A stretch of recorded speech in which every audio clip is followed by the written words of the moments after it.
a abrupt emergency. We Are Wrestling. I think there's a lot of issues with that company. They're going all in for these documentaries. I want to be champion. I want to be the one to carry that flag.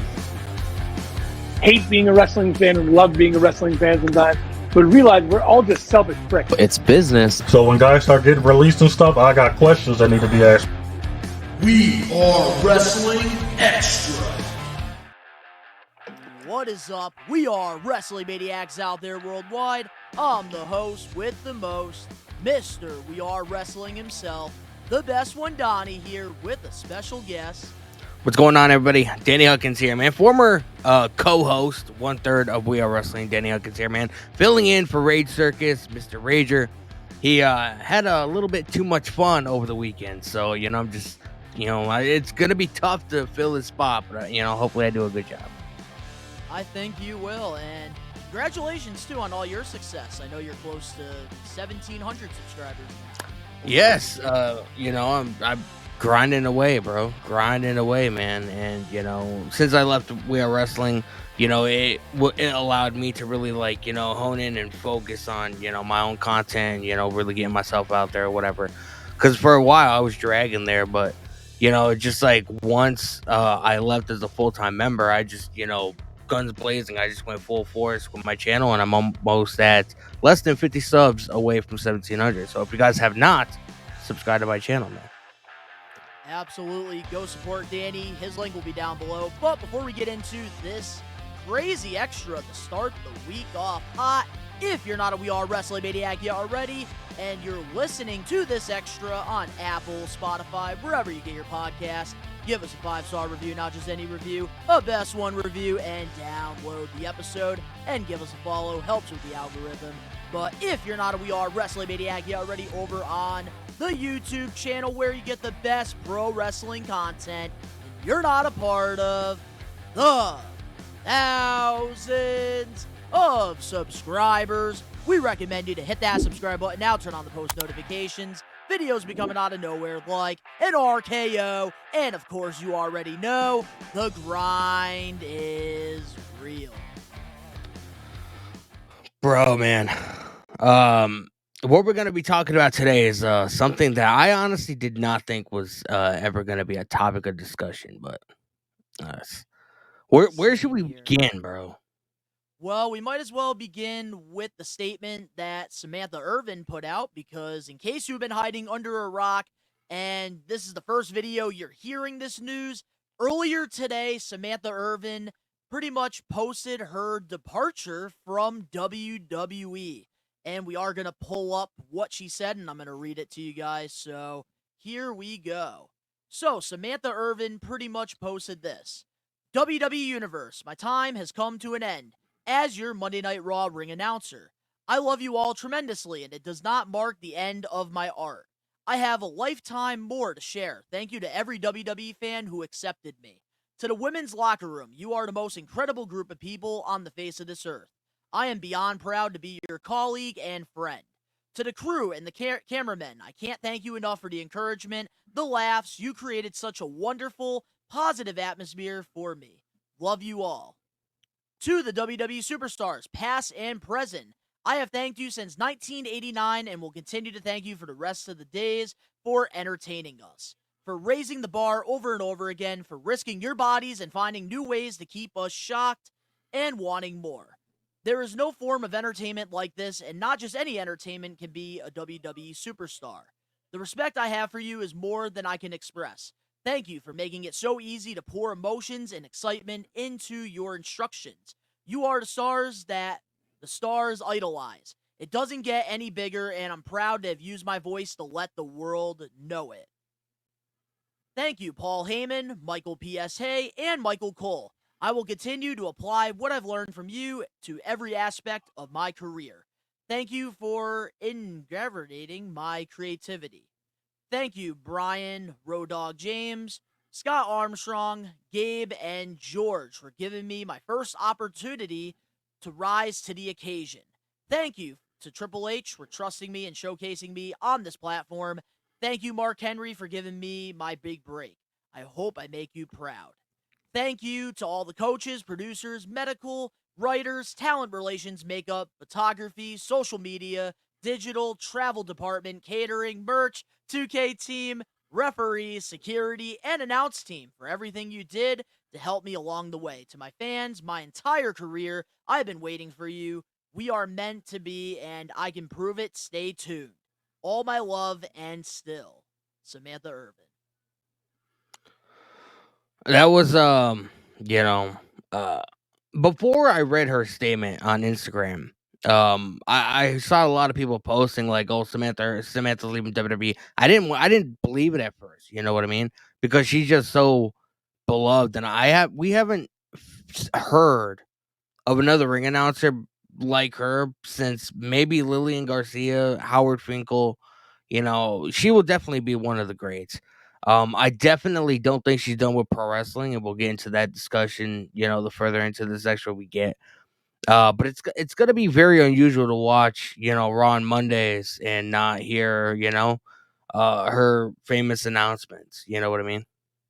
Yeah, I hear you, man. And this to me is pretty shocking. Actually, I don't know 100%, but I do know a couple of the We Are Wrestling team members. They did think that she was going to go with Ricochet. I was one of them on the podcast, repeatedly said, I don't see it happening. I feel like with the new era in WWE, with everything, the way it's going, she's the face as like the ring announcer. Like she is what Triple H's vision is supposed to be. So for me, it really caught me off guard seeing the news. Like I'm not surprised by it, but at the same time, like Ricochet, she is, married to him and they have been together for a while. But I just thought that she would stay in WWE because, like, for Ricochet, he would go out to AEW, do what he's doing, and then she would be doing her ring announcing with WWE. Yeah. Really caught me off guard. I don't want to say that, we don't even know. Like this is all speculation. Like nothing is confirmed. You know, it's not like she's gonna show up on Dynamite on Wednesday. Um, I mean, we don't know. I don't want to sit here and say it's oh Ricochet's an AW, so automatically that's where she has to go. You know what I mean? Because there's plenty of people. Buddy Matthews, Rhea Ripley, Malachi Black, Selena Vega. There's a plenty of people that are in AW, but also have spouses in WWE, and things seem to be working out fine. Same thing with the independent circuit too. I know there's some indie wrestlers that are with WWE stars as well. Same with AEW. Yep, exactly. So I don't want to say that that's like the reason why she's leaving or whatever, because I have been seeing a lot of comments on like Fightful's Facebook or whatever, because I don't have an X, so I don't go on there or whatever to read any of the news. So I rely on like Instagram and Facebook. But I was reading a lot of the comments underneath Fightful's post about this whole thing, and people are being like, fuck you, Ricochet, you're gonna fail in AEW, go to all empty wrestling, and like, people are just so upset about this whole situation, you know what I mean? And like we don't know why she's leaving WWE. Maybe she wants to go. I know in AEW, they give you a chance to really, be more, free reign with what you're doing. You don't really necessarily have to be micromanaged, which not always a good thing. Um, you know what I mean? But she might just want different opportunities that, she wasn't able to do in WWE. Plus, being in AEW, and I've said this a lot. Being in AEW, you work once, maybe twice a week. That and all that other free time, you're able to do other things. Like if she wanted to do another job for like ESPN, or she wanted to get into acting, or you know what I mean? Being a ring announcer in WWE, not only do you have to do the TV tapings every week, but you also have to do the live events as well. So that takes up a big chunk of your time as well. And that's like where I was going to tag myself in because I think for Samantha Irvin, she loved the job at WWE. You could tell how passionate she was with her voice. You could tell how much she loved the job. But I think realistically, it really comes down to travel. I think that's what made her decision to leave WWE. It was 1,000% travel. Obviously, this is all speculation. I don't think like she's gonna go to AEW right away. But if she decides to go to AEW and become all elite, she has the opportunity to travel, go out and do more, probably with Ricochet. Also, wrestling conventions, because I know she is super passionate about the fans. And if you look at her statement, one of the last things was, I want to like make it up to you guys. Like, let me pull it up real quick. The last thing that she says here, to my fans, my entire career, I've been waiting for you. We are meant to be, and I can prove it. So I think to me, that proves that she probably wants to work a lesser schedule, because if she goes to AEW, then she can go to Comic-Con, she can go to wrestling conventions, she gets to meet WWE fans. Exactly, and like, she'll be making. I feel like if she does go to AEW, she'll be making the same amount of money, if not maybe a little bit more. Because Tony Khan, he'll if he feels like something's worth it, he'll just throw blank checks at you. I mean, we've seen it. You know what I mean? She'll be working a less schedule. She'll be making just as much money. In WWE, the only convention stuff you'll be able to do are sanctioned by WWE. You can't go to WrestleCon. You can't go to, Comic Con. You can't. There's a lot of things that you can't do that are not, sanctioned with WWE. So I feel like, it's just about being able to do what you want at the end of the day. Because being in AEW, even though it's not, to a lot of people, it's not, considered the big leagues, they're still the second biggest promotion in North America. Like, regardless of attendance, you know what I mean? They're bigger than TNA, they're bigger than MLW, they're bigger than Ring of Honor, they're bigger than a lot of these other promotions or whatever that do either have TV deals, or they're on Fight, or they're on Triller TV, or whatever it is. So AEW, regardless, is the second biggest promotion. So I mean, her going there, she'll be able to be with Ricochet. They'll be able to have the same travel. They'll be able to have the same schedule, but she'll be able to work a less schedule, make as much money as she was making in WWE. Plus, she'll be able to do things on the outside. Exactly. And plus, too, a lot of people forget that she also is very talented when it comes to singing. She's also very talented. She was on The Voice, I think. She was on The Voice. She was on, I think, like America's Got Talent, and like she like played the flute. She did something with the flute. So like she is like multi talented. Also modeling, I know she does that as well. So there'll be more opportunities there for her as well. So I think like she's looking at it from a business opportunity and not, oh, I'm just gonna go follow Ricochet, because I think we're gonna see Samantha Irvin do a lot outside of WWE, outside of professional wrestling. And that's the thing about AEW. Like, I'm sick of hearing people just continue to bash All Elite Wrestling by calling it all empty wrestling, this and that. Because at the end of the day, like, AEW is going to be number 2 for a very, very long time, unless there's another millionaire or billionaire that is going to invest their money into a wrestling product and go on to television going against AEW. Because that's the thing, a lot of people want to like still throw around and discredit. Just because like they're not pulling the WWE numbers doesn't mean like they're doing bad. Like, they just got a massive television deal with Warner Brothers. Exactly. And like, I do want to put this out there. People always love to compare AEW to WWE, and you shouldn't. WWE's been around since the 1980s when Vince bought it from his dad, and then obviously it was WWF back in the 70s or whatever. So WWE has a big, massive head start. They've been on the same channel, USA, since 1993. Without obviously counting in the short time they were on Spike in like the mid 2000s or whatever. But they've been on the same channel since 1993. They have a massive head start. I can't count how many. I'm sure you run into it too at like conventions and stuff like that. I can't count how many WWE fans have no idea about AEW because it's new. You know what I mean? It's not that they don't like it; they don't know about it. You know what I mean? And they listen to WWE fans that are one-sided. They're not open-minded. They're used to what they've been seeing for the past 50 years. There's nothing against it. But my problem is, if you don't watch AEW, I feel like you shouldn't have the right to criticize. You do live watch-alongs every week over on your channel for AEW, for Dynamite, and you do the pay-per-views. myself, I do reactions for AEW Dynamite, and I do the live watch-alongs for the pay-per-view. And I always tell you what's a good show and what's a bad show. Exactly. Whenever Dynamite ends, you can ask Donnie. I'm like, bro, that show fucking sucked, or that show was really, really good. You know what I mean? So I feel like I give it fair criticism. And that's the thing, like, getting back now into Samantha Irvin, I feel like she's going to be getting a lot of hate for this because Ricochet left. And here's what I want to talk about. Because let's say she does show up in AEW and she is all elite. I have to blame WWE 1,000% because they had the opportunity to make things right with Ricochet when Triple H took over creative. Look at the way that this man was booked in Black and Gold NXT. He was fantastic. And then WWE, they had the momentum picking up with him a little bit with Logan Paul. But then after that, they decided to do nothing with Ricochet. And a lot of people were pissed off when when Edge became all elite.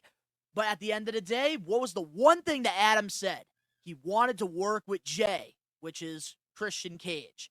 And WWE mistreated him, and they didn't give him the opportunity. So at the end of the day, you can't be mad at Samantha Irvin. You can't be mad at Ricochet for wanting to go over to AEW. Because at the end of the day, sometimes you have to think about the way you're treating people. Exactly, and like I was saying before, you know, Ricochet and Samantha Irvin more likely did have a conversation. You know, she probably did be like, "Well, do you want me to leave WWE and I can come with you to AEW or whatever?" I don't know, but I mean, Well, I will they're say this though, like about that conversation, I do know Ricochet. I don't know what interview it was that he did, but he did reveal because somebody did ask, like, "Oh, like what was Samantha's thoughts on you wanting to like leave WWE?" And she pretty much like supported his decision. I just want you to be happy. And their relationship, it seems like Ricochet probably told her, like, "Do what's best for you. Like, I want you to be Mhm. happy at the end of the day." Exactly. So, I wouldn't blame Ricochet for this. Samantha's an adult, Ricochet's an adult, regardless if they're married or not. When it comes to, your career, you should be able to make whatever move you see fit, whatever to benefit you as a person. And let me tell you too, when I went to WWE Monday Night Raw, I think it was last year around May, me and my buddy Casual Cam, that's his nickname now on the channel, Casual Cam, because he's a fucking casual. But we went to Monday Night Raw, and after the show, Cam wanted to see the wrestlers like drive out of the arena. And the only person that interacted with the people that were waiting outside was Samantha Irvin while Ricochet was driving. That tells you exactly like where like she's a people person. And I think Yeah. working less to date, making about the same money as WWE, going to these conventions, I think it really just comes down to travel because I can't think of any other reason why she would want to leave. I mean, she always seemed like she was having a good time. The show was one of the hottest tickets in town when it comes to pro wrestling or whatever. So the only reason she should have left is because of the travel. You know what I mean? I don't think it's money. I honestly feel like she was making a decent amount of money. She Oh, got she's nothing but definitely making very good money. praise from everybody in WWE. Whenever a WWE superstar would do an interview or whatever, they would do nothing but praise Samantha Irvin if they got asked a question about it. You know what I mean? So, don't travel is legitimately the only reason I could think of as to why she would leave. Yeah, and also I think a lot of people forget a couple years ago, Renee Young, when she worked for WWE, Renee Paquette, she left because she got bigger opportunities outside of pro wrestling because Yeah. she's multi-talented. She has her own talk shows. I know she has her own podcast. So like with AEW, and then eventually after doing all like her side hustles and stuff, she decided to sign with AEW because of working lesser dates. Yeah. And she's able to still do her podcast. She's able to do her talk shows. Like she got a lot of opportunities outside of WWE that I think she made a lot more money from. Exactly, And I think man. that's what's happening with Samantha Irvin here. Because I know like ESPN, they even expressed interest in bringing her in. because she's so diverse. She's so talented at multiple things. Didn't she used to be Didn't she used to be a sports broadcaster? And that's that's when Mark Henry saw her, and that's how he Yep. brought her into the company. That So is I mean, how. so I mean, the travel and just pretty much being able to do what you want. You know what I mean? When Exactly. you're in WWE, bro, you're under that microscope, and if you want to do something, you have to ask. You have to ask all the upper management in WWE, and if they say no, then there's nothing you can do about it. It's not the case in AEW. I mean, we literally just heard it from Damian Priest. He got offered a major role in one of the Black Panther movies, and WWE was like, "Nope, can't do it." So That is crazy. he lost that opportunity. You know what I mean? Not saying that's the case here, but I mean it could be. Triple H does not have all the power. So he could say he could say you can do something, but it doesn't mean somebody above him will be that lenient. You know what I mean? Well, the big thing, I think what you're trying to say, to keep it short, is in WWE, that has to be your main priority. And that's why they're in the position that they're in. They're the number one freaking pro wrestling, sports entertainment business in the world. Because WWE, you have to sacrifice everything in your life for this dream. But with AEW, you don't have to make it a number one priority, which is why a lot of people like going over there. It's a great alternative. There's why people like to go to the independent circuit, because they get to make their own schedule. They get to have control of their own creative. And the same thing can be said going to like TNA and New Japan Pro Wrestling and NWA and OVW and all these wrestling promotions. Because with WWE, you have to be committed to only WWE, and that's it. Like now things are a lot better under Triple H and TKO. Oh, People are able to get days off, which shout out to Michael Cole for going to Mexico with his family for 10 days. He would never been able to do that under Vince. So like WWE is changing, but when it comes to it, at the end of the day, it's a business. Like their number one. There's only so much change. There's only so much change they can do because they are so big. You know what I mean? And Samantha Irvin, I feel like with the things that she wants to do, she can't be working for WWE because a lot of it It's a commitment. Require the house shows. And the ring announcers, they are a huge part of WWE live events and house shows. Yeah, because during interact with the people. Like I remember, like during the intermissions, 2010s, I went to a lot of WWE live events, and the ring announcers, they were in charge of like hosting the entire event. And then, like, during intermission, like, every fan would try to take pictures with them. And, like, you had to point out the signs. You had to sign stuff. Like, you had there's a lot of responsibility that goes into running the house shows that I think a lot of people don't talk about or know. Exactly. And, like, Michael Cole and, like, the actual commentators that you hear on, like, Fridays and Mondays, like, they don't have to do the house show circuit. So they do work, a similar, time as AEW does, once, twice a week or whatever. Ring announcers, man, that's not the case. So, I could imagine she had very little time to really do what she really wanted to do. There's a lot of work that goes into it. And I'm going to say this about Samantha Irvin before we do move on to like the reports that are out as of right now, as we're recording this extra. I'm going to say this. My all-time favorite ring announcer is Howard Finkel. That's never going to change. But if I had to pick a number 2 all time, it's got to be Samantha Irvin. She is different than any other ring announcer I've ever listened to. She's the only ring announcer that I can think of off the top of my head to where every single superstar that came out on the show that she was announcing, she would give a distinctive different announcement, that really like was influenced by their character.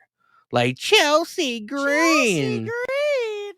The bloodline. Like, you know what I mean? She would really get into it. And I can't think of another ring announcer to really like put emphasis on that and really be influenced by the individual characters. What makes her number 2 for me is 2 things. Passion and emotion. Like and creativity. Cody Rhodes won, and creativity. There you go. 3 things. But with Cody Rhodes, when he won the championship, just her pure emotion that went into that. You can't teach that. from a ring announcer. And I think that this is a major loss for WWE. And I heard somewhere. I want to Because say Chris Van. I don't know who the freaking ring announcer is over on SmackDown, but she got nothing on She's Samantha Irvin. her name's Alicia something. She used to do NXT. I can't stand her, to be honest with you. They should put Mike Rome back on SmackDown. It would be more enjoyable, I feel like. But I think Samantha Irvin said in an interview, I think it was an interview that she did with Chris Van Vliet not that long ago, if I remember correctly. I'm sure you know. But I think she said that, she didn't like being, told what's going to happen in the match. She wants to be surprised or whatever. She did say that on Chris Van Vliet's podcast. Yep. Which, like, you can't teach pure emotion. Like, yes, Lillian Garcia, she's fantastic. Tony, I can't pronounce his last name. He's also another great one. Tony Chimmel? Yep, Chimmel. There it is. I just couldn't think of the last name. But, like, they're all very talented in their own ways. JoJo as well. Bray Wyatt's wife. To be honest, I feel like JoJo had such a Samantha Irvin, man, like, I don't know. There's just something there that's different that I like. I don't remember JoJo like ring announcing. That might have been like a period I wasn't watching, or it was a very, very short run. Like mid 2010s. Like I don't remember her being a ring announcer, but yeah. But now let's get into some of the reports here. So these are like the updates as of right now with Samantha Irvin. According to Fightful, sources in WWE and AEW say they'd be shocked if Samantha Irvin isn't made an offer to join AEW. And I think that's obvious because Ricochet's over there and AEW does have the money to pay her. Exactly. Tony, a lot of people forget this, and maybe it's because the attendance is down in AEW and this and that, and they don't maybe make as much money as WWE does every year. But Tony Khan's own individual wealth, like his family wealth, is more than what WWE is worth. You know what I mean? So think about how much WWE is actually worth. Tony Khan's own individual wealth is more than that. So he can pretty much anybody he sees fit, he can throw just a blank check, whatever you want. You know what I That's the mean? thing about Tony Khan. He's also a smart businessman with money. Like Yeah. it seems like he's throwing his money around, giving out fat contracts and stuff. But Tony Khan, he's a smart man. He knows what he's doing. He's making the right investments. Yeah. And I think especially like now, like there's little things that they're doing in AEW, which obviously isn't showing because like they just went into this rebuild. But I'm starting to see like some more like them trying to like throw darts at the board and seeing what sticks. And like even on the Maple Leaf show that Scott D'Amore's running, they even did some AEW promotional stuff over there as well. I wanted to watch that, but I wanted to watch it, but I couldn't. Episode of hot takes on like the new AEW thing that a lot of people aren't talking about. Probably tomorrow. Yeah, I know about it. But yeah, there's a lot of little things that AEW is doing. Like they're finally starting to advertise matches in advance. And like now they got the massive TV deal that's going on, and they're starting to do Collision on Thursdays, so they are keeping talent like in the cities for an extra day, which is something that I think you and I back in the old days we pretty much said here on the podcast. Like this is what AEW should do. Well, I said it in a different way. I didn't mean I didn't. You and I, we wanted it to be on Thursdays. We wanted Collision on Thursdays. I wanted Dynamite to be on Wednesdays, Collision to be on Thursdays, but I wanted Dynamite to be live and Collision to be live.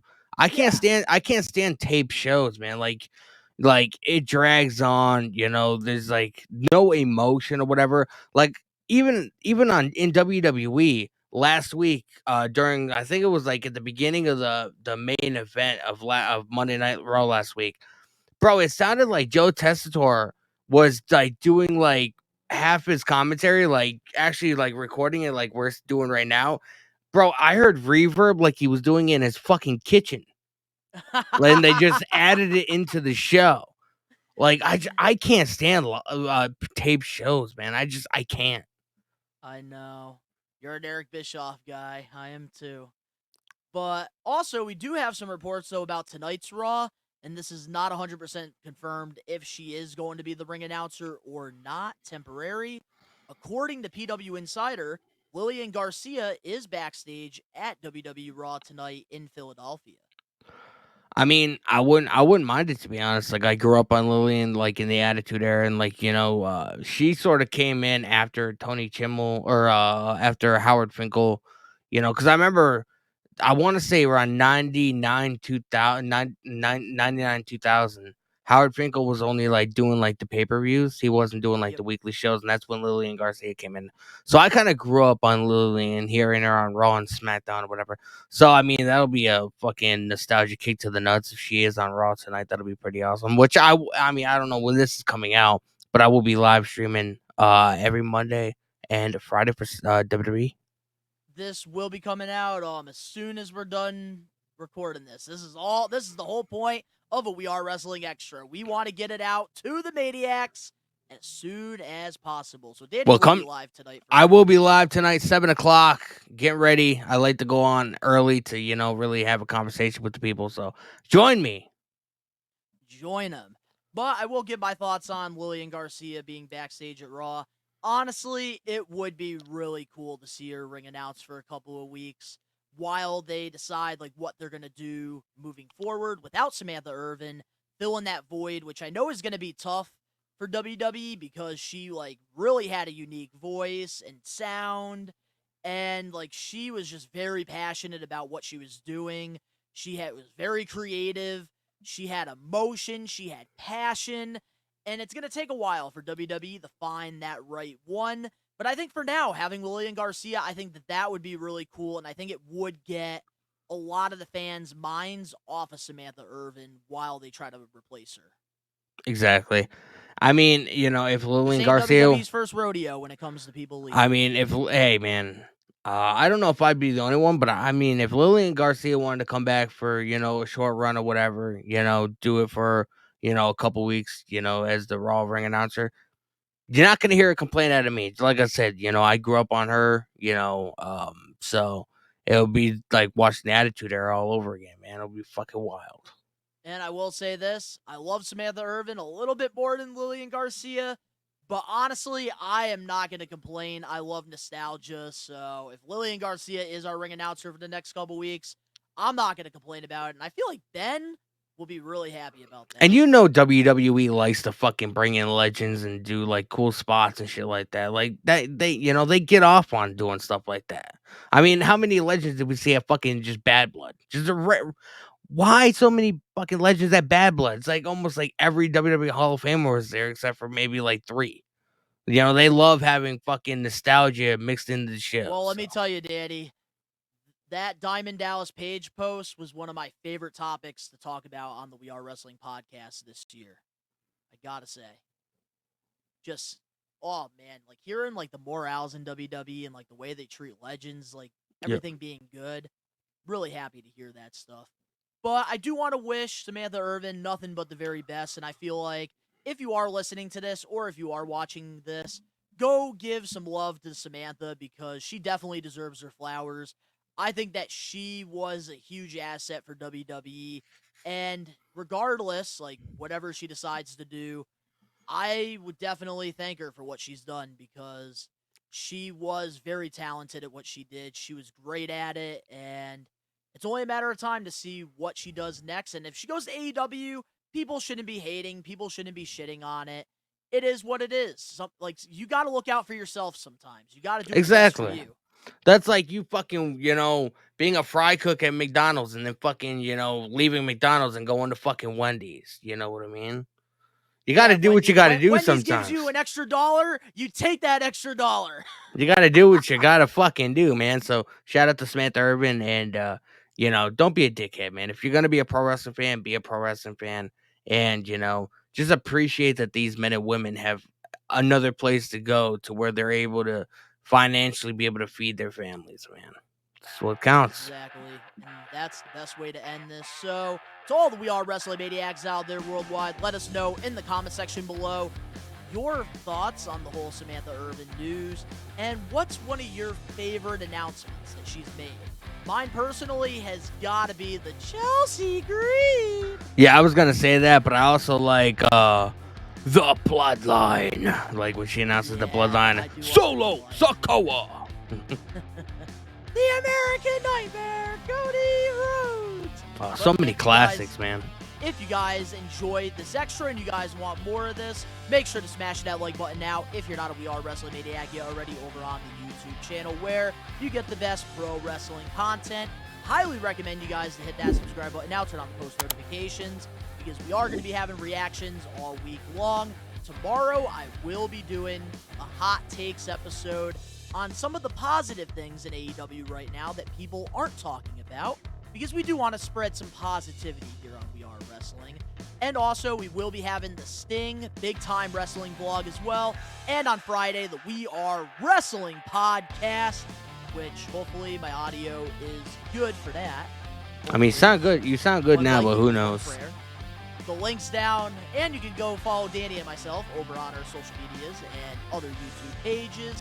All the links down in the description below. Subscribe, turn on the post notifications, and to all the We Are Wrestling Maniacs out there worldwide. Also, don't forget, Danny will be live tonight for Monday Night Raw, and I will have reactions out tomorrow. So, to all the Maniacs, we are taking over. Peace. We are Wrestling Extra.